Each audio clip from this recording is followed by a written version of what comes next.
¿Qué tal? ¿Cómo están? Hoy vamos a ver de la unidad 2 las funciones básicas, ¿eh? Entonces, cuando hablamos de los gerentes de las organizaciones, en la actualidad, los gerentes cumplen funciones, ¿no?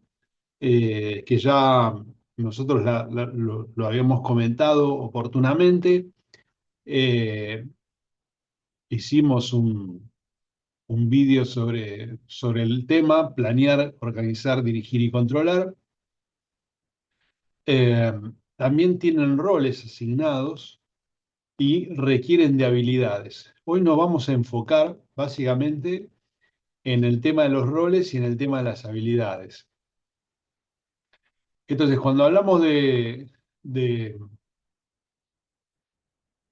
los eh, procesos, digamos, de estas funciones, ¿no? Y de los procesos que se generan en una organización, para revisar, repasar rápidamente, la planificación tiene que ver con qué es lo que se va a hacer, la organización es cómo se va a hacer y la dirección es eh, enfocarnos para que eso que queremos hacer se haga concretamente, y el control tiene que ver cómo se han realizado, ¿no es cierto?, las tareas y si se ha llegado al resultado correcto. Esto era lo mencionado en funciones, lo ampliamos un poco como concepto, eh, y son parte de la responsabilidad de los gerentes, de las personas que tienen cargos en una organización. Eh, Vamos a tocar ahora el tema de los roles y las habilidades. Cuando hablamos de los roles, ahí observábamos que tenemos roles interpersonales, informativos y decisorios. Los interpersonales son de representante, líder y enlace, es decir, los gerentes o las personas con jerarquía, o sea, con cargos jerárquicos, con autoridad, digamos, para toma de decisiones y para conducir personal, ocupan diferentes roles.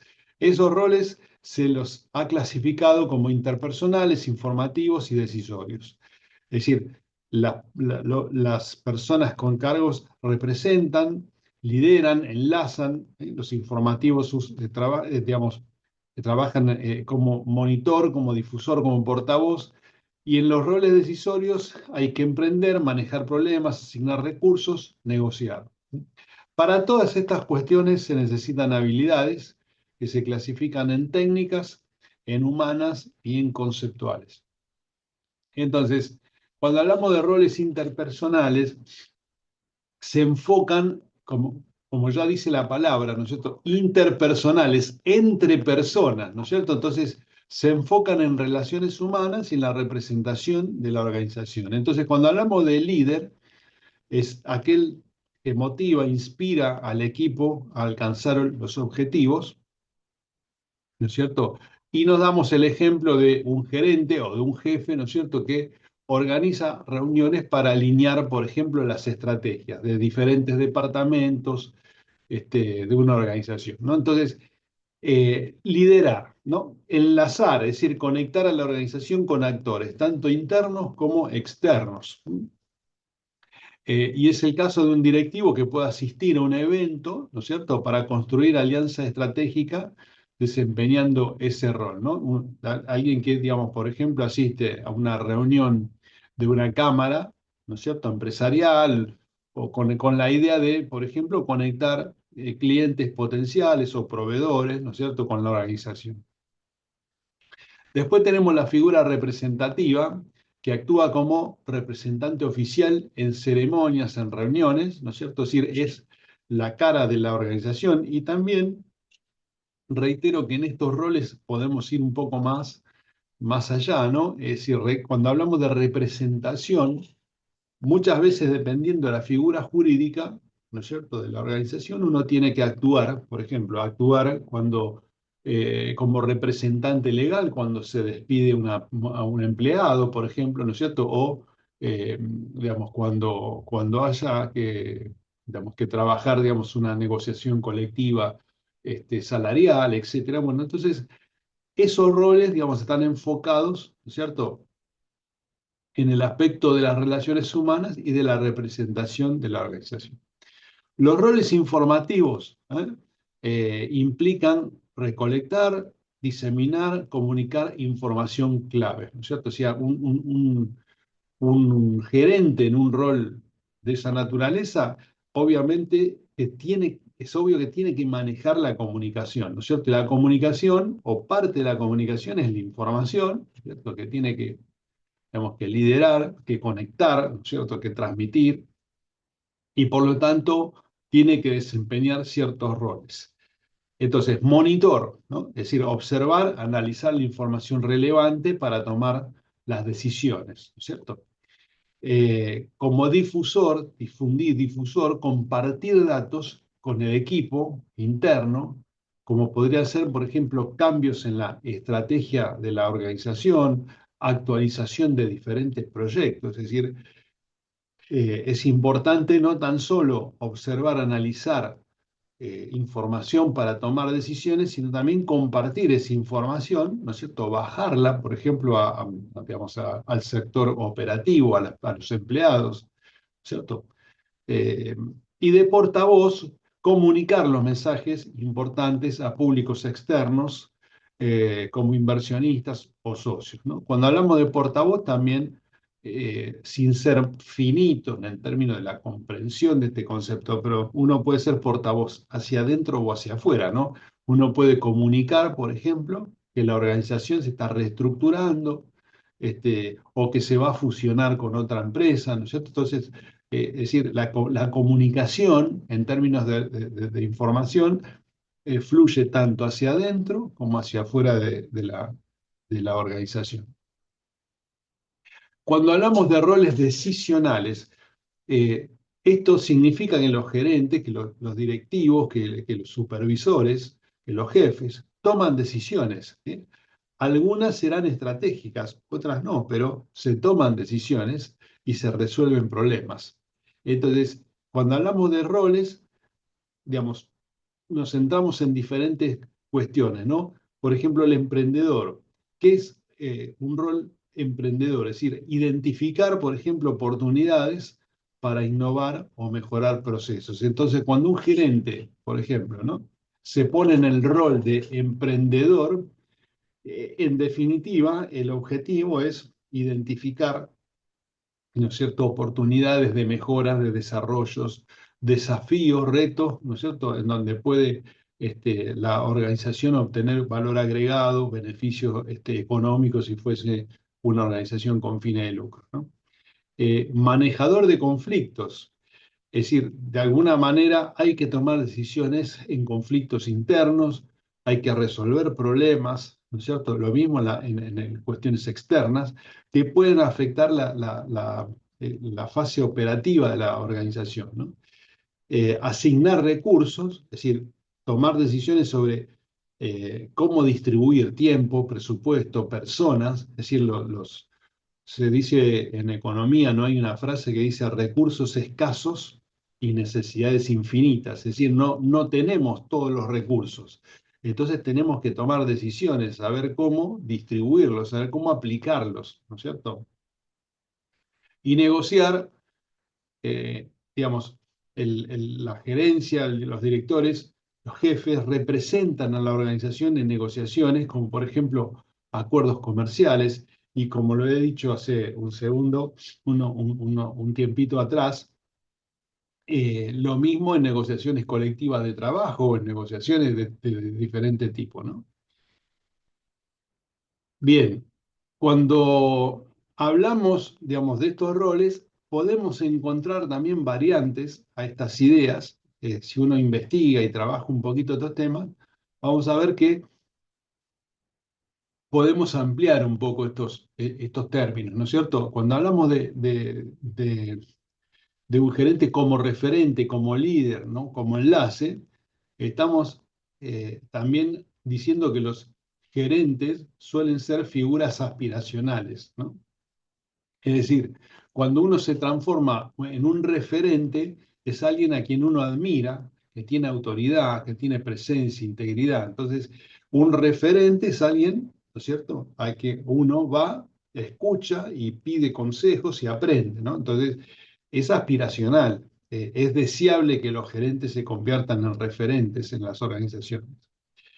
Como líder, ¿no es cierto? Es decir, los gerentes deberían liderar, ¿no? No solo en asuntos laborales. Es decir, tienen que saber liderar y hacer que la gente lo siga y que cumpla con los objetivos de la organización. Unión, digamos, también aquí lo podemos ver como la capacidad para unir y establecer relaciones, ¿no es cierto?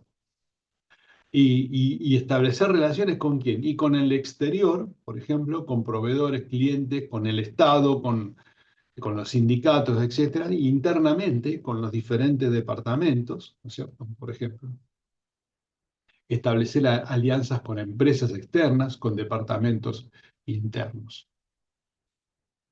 Roles informativos, ampliamos esto también. La idea es que cuando hablamos de control, entender también qué información es importante y qué no, ¿no es cierto? En términos de analizar y sacar conclusiones sobre los datos y sobre la información, tenemos que saber separar la información y darle un valor, ¿no? Aquella que nos sirve para tomar decisiones y aquella que no. Divulgador también nos obliga, ¿no es cierto?, a conocer la forma de transmitir los datos de manera más efectiva y eficiente, conocer el proceso de transmisión de los datos, receptor, emisor, evitar ruidos, generar retroalimentación, ¿no es cierto? Todo lo que es el proceso de la comunicación. Cuando hablamos de portavoz, es decir, un gerente debe saber cómo hablar en nombre de la organización. ¿Eh? Tiene que saber comunicar, ser un buen comunicador. Cuando hablamos de lo decisional, lo repasamos hace un minutito, eh, decíamos que el emprendedor, ¿no es cierto? En el rol de emprendedor, un gerente toma decisiones que muchas veces, digamos, tienen una valentía, ¿no es cierto? Son innovadoras, se necesita, digamos, adaptarse a nuevas tendencias y tecnologías, muchas veces tomar decisiones arriesgadas, ¿no es cierto? Y lo mismo cuando uno arregla problemas, ¿no? Es decir, resolver problemas tanto internos o externos, asignar recursos, como dijimos, ¿para qué? ¿No? Que esa asignación de los recursos sea adecuada para, digamos, que los empleados puedan cumplir con su tarea, con la tarea que se les encomienda. Y bueno, como dijimos ya, negociar es hacerlo internamente o externamente, con elementos internos con quién va a negociar, ¿no es cierto? Un gerente, por ejemplo. Y bueno, si está en la línea media, negociará con empleados, negociará con directores o con los dueños de la organización. Si es externamente, podría ser con proveedores, con clientes, con el Estado, con la FIP, con que sea, con lo que sea.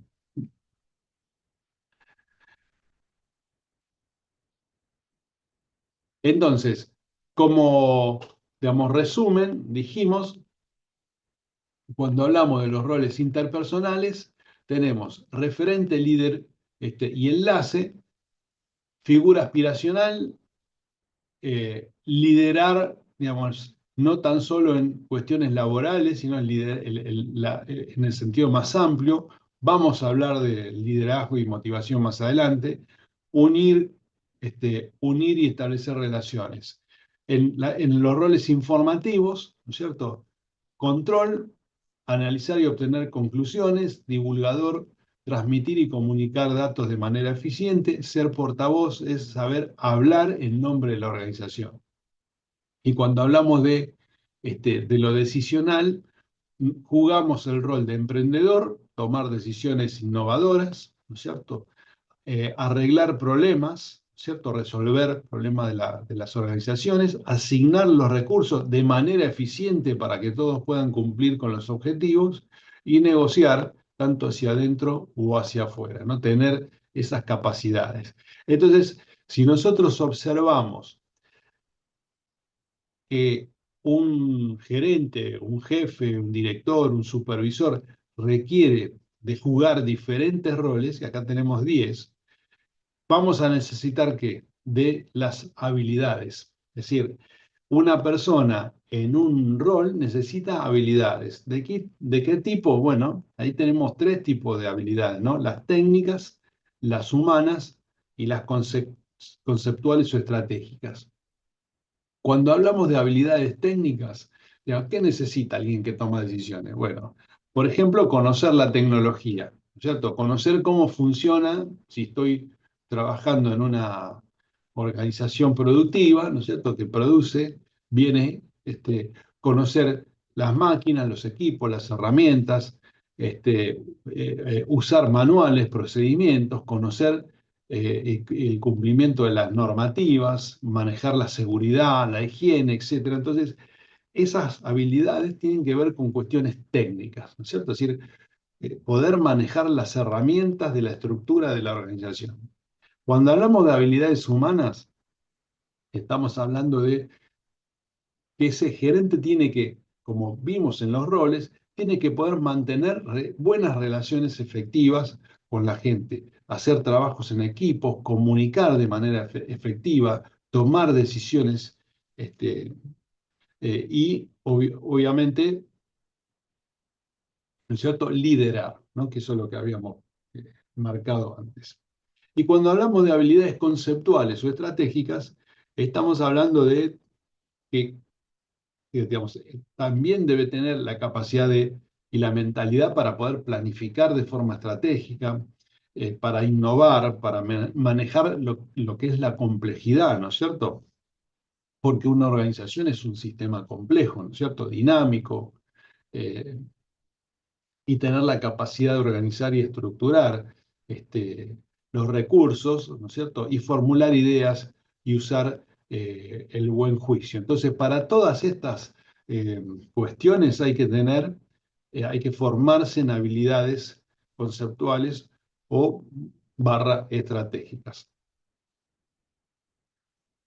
Vamos a ver dos conceptos. Uno tiene que ver con, o sea, en realidad es la diferencia entre lo que es un intraemprendedor y un emprendedor.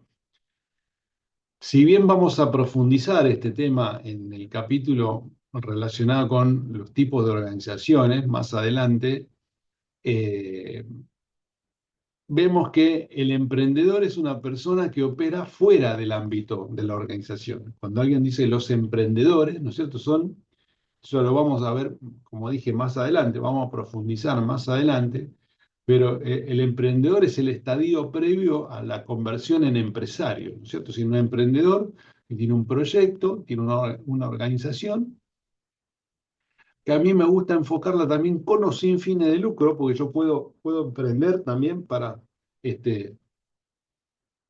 formar una organización sin fines de lucro, eh, digamos, pero concretamente opera fuera del ámbito de la organización, ¿no? Entonces, ¿en qué se enfoca? Y bueno, obviamente los emprendedores seguramente tienen un sueño de crear, ¿no es cierto?, una organización, crear algo para transformar, ¿no es cierto?, sus sueños en ideas, digamos, concretas, que serían proyectos, ¿no? Y si hablamos de organizaciones con fines de lucro, proyectos rentables. Cuando hablamos del intraemprendedor, intra es dentro, ¿no es cierto? Intraemprendedor, estamos hablando de personas que operan en un ambiente organizacional que ya está establecido. Es decir, opera dentro de la organización, ¿no es cierto? No es alguien que está afuera tratando de llevar adelante un proyecto personal, sino que el intraemprendedor trabaja dentro de la organización. Y por supuesto que se enfoca para transformar sueños o ideas en proyectos, si hablamos de fines de lucro, rentables, ¿no es cierto? Ahora, uno lo hace por cuenta propia y para sí, y el otro lo hace para la organización. El intraemprendedor lo hace para la organización y el emprendedor lo hace por cuenta propia, ¿no es cierto? ¿Qué tipo de características debería tener un intraemprendedor? ¿No es cierto? Son parecidas, ¿no es cierto? Muy similares a lo que es un emprendedor. O sea, la diferencia, digamos, un poco en cuanto a las características radica en que uno opera dentro de la organización y otro afuera, ¿no? Son inconformistas, eh, digamos, tienen un espíritu, digamos, crítico, ¿no es cierto? O sea, cuestionan modelos establecidos, tratan de generar nuevas posibilidades, de innovar y hacer cambios. No tienen miedo a equivocarse, ¿no es cierto? Los fracasos muchas veces forman parte del crecimiento, ¿no es cierto? Son parte del aprendizaje, ¿no? Son personas altamente comprometidos con lo que están buscando, adictos al aprendizaje, o sea, son personas que estudian, ¿no? Y siempre están al tanto de las últimas tendencias, participan en diferentes seminarios, cursos, se rodean de personas para seguir aprendiendo. Es vital porque eso les da las herramientas para poder, digamos, llegar a los objetivos y a las metas que se imponen, ¿no es cierto?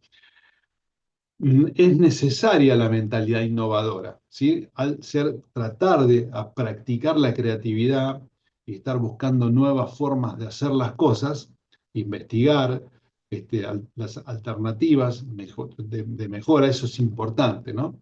Liderar, digamos, son líderes innatos, o sea, son aquellos que, digamos, se ponen la mochila al hombro, ¿no es cierto?, del proyecto y tratan de llevarlo adelante, este, eh, sin necesidad de tener un cargo jerárquico.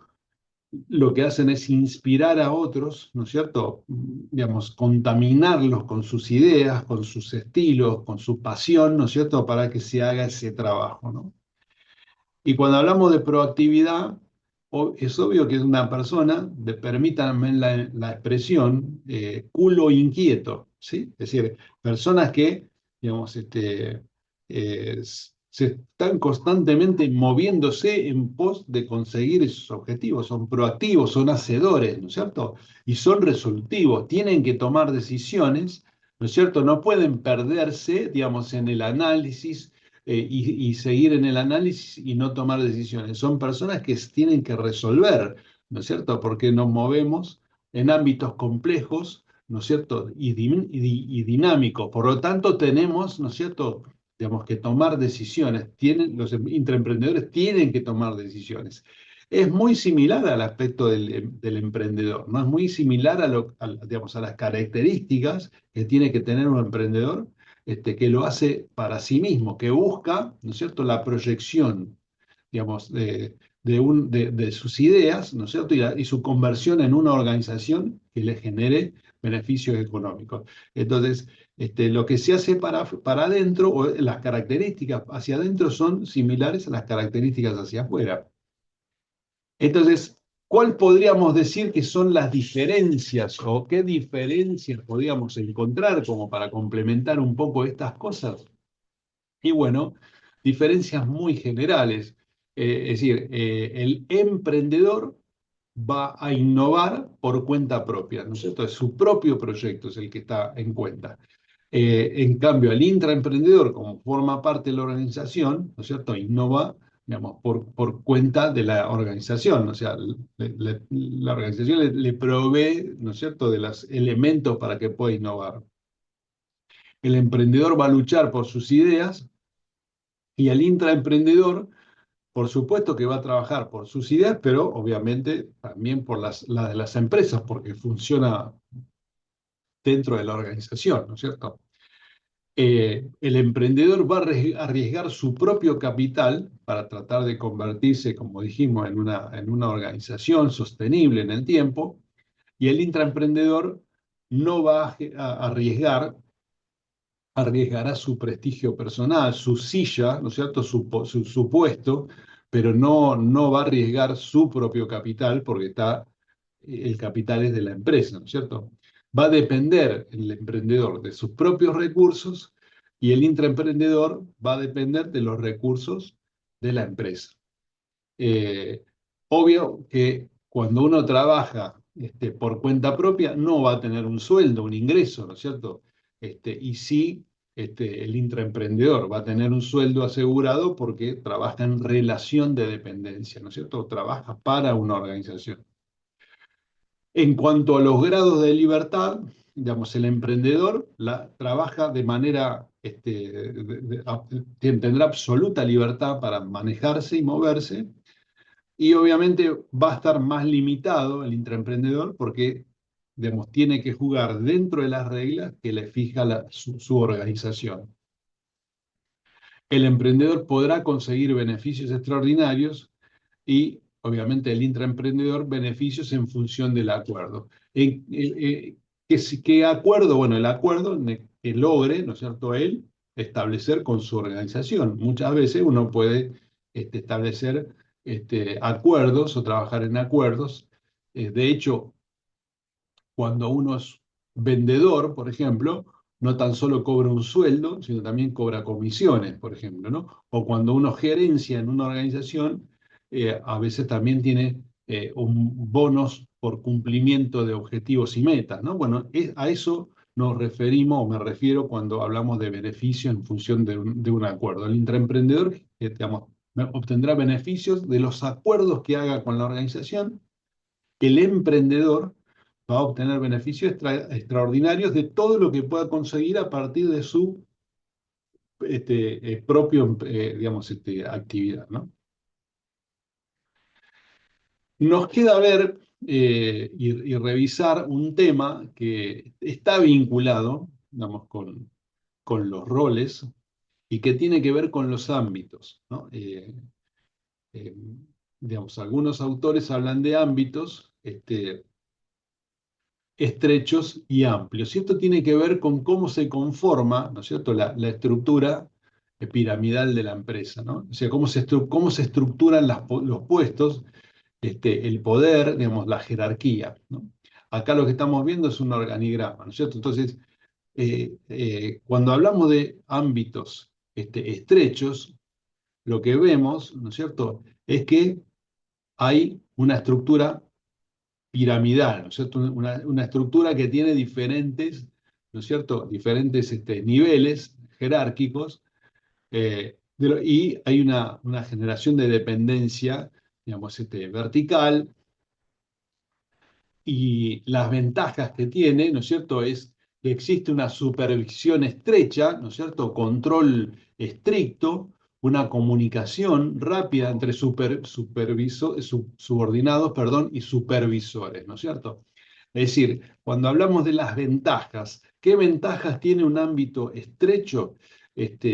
Porque acá estamos hablando de personas, ¿no? Estamos hablando de, por allí, el gerente general, el gerente, jefes y empleados, por ejemplo, ¿no? Entonces estamos hablando, nos estamos diciendo que la supervisión es estrecha, ¿no es cierto? Que hay un control estricto, ¿no es cierto? Y que hay comunicación rápida entre subordinados y supervisores. Eso lo podemos marcar como ventaja en un ámbito estrecho. Cuando hablamos de las desventajas, bueno, los supervisores tienden a involucrarse en exceso en el trabajo de los subordinados. ¿Por qué? Porque obviamente se trabaja de manera, valga la redundancia, muy estrecha, ¿no es cierto? Digamos, hay una relación muy corta, ¿no es cierto? Muchos niveles administrativos hay, fíjense, por eso hablamos de lo piramidal, ¿no es cierto? Diferentes niveles, altos costos por los numerosos niveles. Si yo tengo una organización más plana, ¿no es cierto? Por allí tengo el dueño de la organización y los empleados. O por ahí tengo el dueño, ¿no es cierto? En una pyme, en una empresa familiar, el dueño, un jefe o un gerente y abajo los empleados. Entonces, esa pirámide está achatada. Es decir, si hay menos niveles, ¿no es cierto? Este, este, de un nivel a otro, digamos, las distancias son más cortas y por supuesto son menos los niveles. Al haber menos niveles, hay menos sueldos jerárquicos, por lo tanto, la estructura es más, digamos, ahorra más en costos, ¿no es cierto? Cuando nosotros una estructura vertical, muy vertical, donde tenemos el directorio, el gerente general, el subgerente general, el director, el subdirector, el gerente, el subgerente, el jefe, el supervisor. Entonces ahí tenemos un montón, ¿no es cierto?, de cargos jerárquicos. Esa organización es muy vertical, ¿no es cierto? Y es muy costosa porque hay muchos cargos jerárquicos, los cuales hay que remunerar. Y es excesiva la distancia entre el nivel más bajo y el más alto. La distancia que hay entre el directorio y los empleados es muy larga, ¿no es cierto? Cuando hablamos de organizaciones con ámbitos amplios, ¿no? Estamos viendo que no hay tantas, la estructura, digamos, no es tan piramidal, ¿no es cierto? Sino que es más chata, ¿no es cierto? Entonces, ¿qué ventaja podríamos tener acá, en este tipo de organizaciones?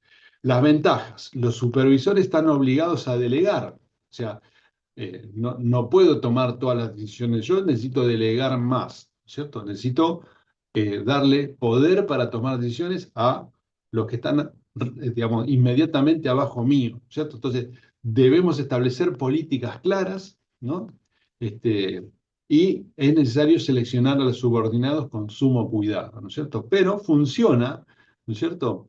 Es decir, esta estructura, los beneficios que tiene, que eso es menos costosa en términos de estructura, y les diría que la velocidad en la toma de decisiones y la comunicación debería, si funciona bien esa organización, ser mayor, ¿no es cierto? Porque hay menos niveles, ¿no? Cuando hablamos de desventaja, tenemos la tendencia de que los supervisores este, se sobrecarguen de trabajo, ¿no es cierto? Y eso se convierta en cuellos de botella que impidan la toma de decisiones. Este, el riesgo de que el supervisor pierda el control, porque obviamente al delegar, digamos, podría haber riesgo de perder el control, ¿no es cierto? Y se requiere de administradores de una calidad excepcional. O sea, se requiere que aquellos que administren este tipo de estructura, ¿no es cierto?, realmente lo hagan muy bien, ¿cierto? Entonces, ¿de qué estuvimos hablando? ¿Qué estuvimos marcando acá? Estuvimos hablando cuando hablamos de ámbitos, estamos hablando de lo ancho y lo estrecho, ¿no es cierto? De lo amplio y de lo estrecho.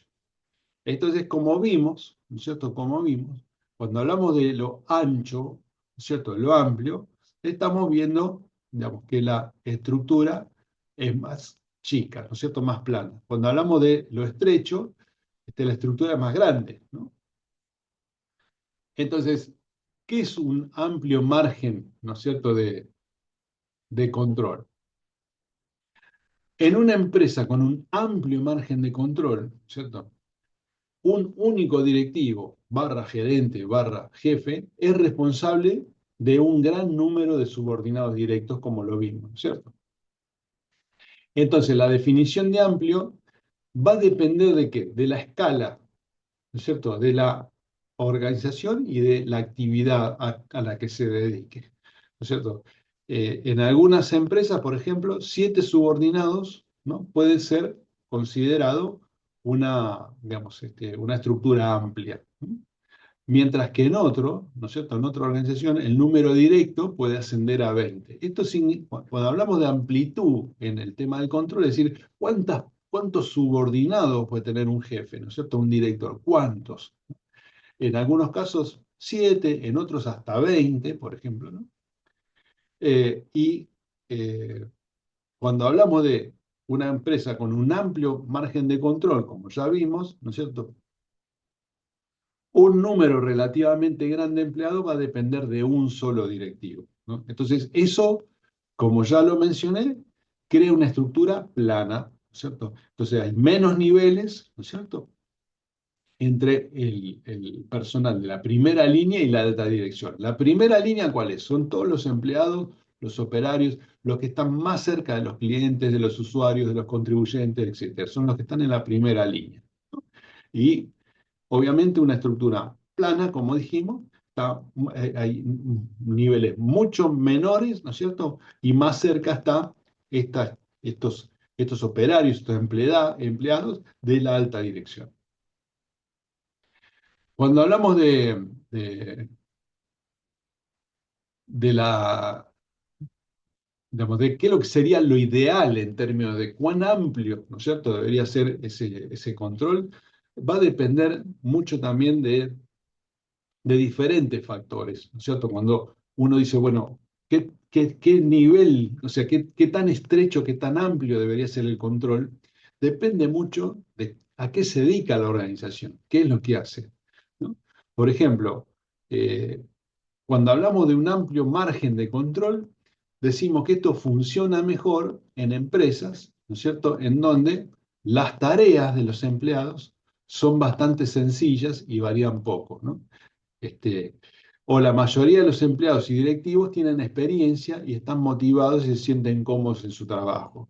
O los gestores tienen pocas obligaciones básicas, aparte de la gestión del personal.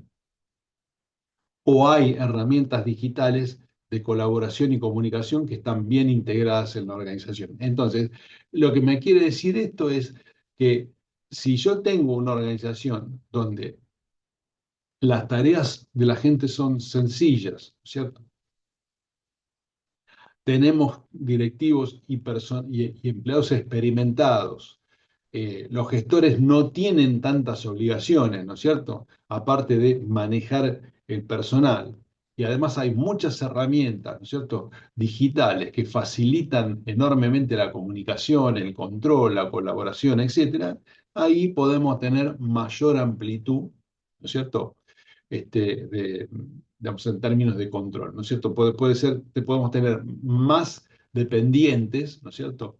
Más cantidad de personas, que eso no va a afectar la operación, las decisiones, de esa organización. Cuando hablamos de un margen estrecho, dijimos, los directivos tienen un número, digamos, menor de subordinados directos, ¿no? Es decir, se acota la estructura, ¿no es cierto? No tenemos tanta gente debajo, tenemos cada vez menos, ¿no?, porque hay más niveles. Entonces, la definición de lo que es estrecho va a variar, ¿no es cierto?, dependiendo nuevamente del tipo de organización que tenemos, pero, como decimos acá, dice, tres o cuatro subordinados directos probablemente se consideraría estrecho en la mayoría de las grandes empresas. Esto, reitero, también tiene que ver con el crecimiento del desarrollo de las organizaciones. Cuando son mucho más grandes, ¿no es cierto?, y tienen volúmenes de facturación mayores y hay mucha cantidad de personas, imaginen que hay empresas con más de 10.000 empleados, ¿no es cierto? Entonces, esas organizaciones necesitan, digamos, o por lo menos se conforman con estrechos márgenes de control, ¿no? Entonces, eh, tienden naturalmente una mayor proporción este tipo de organizaciones de directivos, ¿no? Entonces, obviamente, al tener más directivos, más cargos jerárquicos, este, esa estructura se vuelve más jerárquica, ¿no es cierto? Con varios niveles de gestión intermedios y más distancia con los empleados base. Como dijimos, ¿no? No es lo mismo que esté el dueño y los empleados que atienden al público, que esté el dueño, los directores, los gerentes, los jefes, los supervisores y después los empleados. Entonces, ¿en dónde podría, digamos, funcionar mejor un margen estrecho de control? Bueno, cuando el trabajo diario de los empleados se hace muy complejo y variado y requiere mucha orientación de los directivos. Cuando digamos, también los niveles motivacionales y de experiencia son bajos. Entonces, ahí requiere mayor, digamos, presencia de digamos, del gerente, del directivo. Eh, Dice, cuando además de la gestión de los subordinados directos, los directivos tienen que ocuparse de otras tareas. Es decir, cuando los directivos tienen, digamos, muchas tareas adicionales a lo que es la supervisión del personal, entonces van a necesitar colaboradores intermedios, ¿cierto? Los empleados están muy dispersos en varias oficinas, países o usos horarios. Entonces, cuando tenemos una dispersión de la estructura de la organización, ¿cierto? En provincias, en municipios, en países diferentes, se necesita, dentro de lo que es la coordinación, de alguna línea media, ¿no? Algunos que puedan intermediar, ¿no es cierto? Conectar todos esos lugares, entonces hacer algo un poco más estrecho hacia arriba. Ejemplos, dos ejemplos finales, ¿no es cierto? Cuando hablamos de organizaciones con amplio margen de control, es decir, un jefe, un gerente y muchos empleados abajo o varios empleados abajo, un ejemplo de lugar podría ser un gran centro de llamadas, ¿no? O sea, pensemos en un call center que está vendiendo, que está haciendo la cobranza de deudas para una empresa, por ejemplo, ¿no? O que está haciendo llamadas para vender, ahí los que están integrando ese equipo digamos, hacen tareas muy similares todo el tiempo, ¿no es cierto? Entonces ahí podemos tener, ¿no es cierto?, ámbitos más amplios, ¿no es cierto?, márgenes más amplios de control. Cuando hablamos de un proyecto, ¿no es cierto?, de desarrollo de software, por ejemplo, ¿no? Complejo, ¿no es cierto?, en donde se necesita un grupo de ingenieros que trabajen en esos proyectos, un ámbito de control más estrecho implicaría que un director podría supervisar de 4 a 7 ingenieros. ¿Por qué? Digamos, porque es evidente que primero digamos, la tarea a realizar es de por sí compleja, requiere de evacuar muchas dudas tecnológicas, ¿no es cierto? Y entonces, este, allí un director que supervise 4 o 7 ingenieros daría a los empleados el nivel adecuado de apoyo y orientación, ¿no es cierto? ¿Por qué? Porque es obvio que esos proyectos, si por dudas se van trabando o si los empleados no saben para dónde ir, entonces se hace menos productivo, ¿no es cierto? Y los resultados por allí no son los adecuados. Entonces ahí, digamos, donde la actividad es muy compleja, ¿no es cierto? Y donde hay mucha, o puede haber muchas consultas o muchas preguntas o dudas sobre lo que hay que hacer, por allí ahí convendría, ¿no es cierto?, tener márgenes más estrechos de control, ¿no es cierto?, que haya alguien que vaya a supervisar directamente, que dé apoyo a los empleados para que no bajen la productividad, ¿sí? Y para que su producción y su experiencia y el logro de los objetivos sea positivo. Recordando al final, digamos, de todo lo que estuvimos viendo, eh, que hemos repasado los 14 principios de Fayol y que tienen que ver, ¿no es cierto?, con los roles, ¿no es cierto?, que tiene que hacer un gerente, un director, un jefe, un supervisor, ¿no? Es decir, esos roles los repasamos rápidamente. Dentro de los roles, los 14 principios para administrar son que los empleados deben proponer ideas innovadoras, ¿no es cierto? La colaboración genera mejores resultados. Iniciativa, ¿no es cierto? Proponía Fayol iniciativa. Los empleados deben proponer ideas innovadoras. Estabilidad del personal, ¿no? Recuerden que había un principio que hablaba de que el personal tiene que tener estabilidad, o sea, la rotación excesiva es costosa y desmotiva. Hablaba también de la equidad, del trato justo y respetuoso para todos los empleados, del orden, donde recursos materiales y humanos tienen que estar perfectamente organizados en una, ¿no es cierto?, en una actividad empresarial, cadena escalar o jerarquía, líneas claras de autoridad, desde el CEO, ¿no es cierto?, desde los dueños hasta el último de los empleados, más abajo, centralización, descentralización, equilibrio, ¿no es cierto?, entre las decisiones, y entre las decisiones centralizadas y las descentralizadas, ¿no? Es decir, tiene que haber un equilibrio entre las decisiones estratégicas y aquellas que son operativas, ¿no? Remuneración justa, salarios este, tienen que motivar y retener a los empleados. Si no hay remuneraciones justas, fíjense, ¿no? Si no hay remuneraciones justas, digamos, sería el problema, ¿no? O potencial problema? Las remuneraciones que no son justas generan problemas de estabilidad del personal, es decir, aumentan la rotación. Subordinación del interés individual al general. El bien colectivo tiene que prevalecer por los intereses personales. Unidad de dirección, todos los equipos deben alinearse hacia un mismo objetivo estratégico. Unidad de mando, cada empleado tiene que reportar, esto lo decía Fayol, ¿no es cierto?, en esa época, a un solo jefe para evitar conflictos. La disciplina, respetar normas, los acuerdos organizacionales, ¿sí? Cómo movernos dentro de la organización, cómo respetar las reglas de juego, autoridad y responsabilidad. Quien tiene autoridad para tomar decisiones debe asumir, obviamente, si yo tengo potestad y poder para tomar decisiones, también tengo que asumir la responsabilidad de los resultados. Y la división de trabajo, la especialización mejora la productividad y la calidad, ¿cierto?, del trabajo. Entonces, bueno, digamos, dentro de estos conceptos que ya hemos visto, ¿no es cierto? Ya hemos visto, eh, eh, es importante revisar, repasar y ver qué tipo de organizaciones en la actualidad aplican los 14 principios de Fayol. Bien.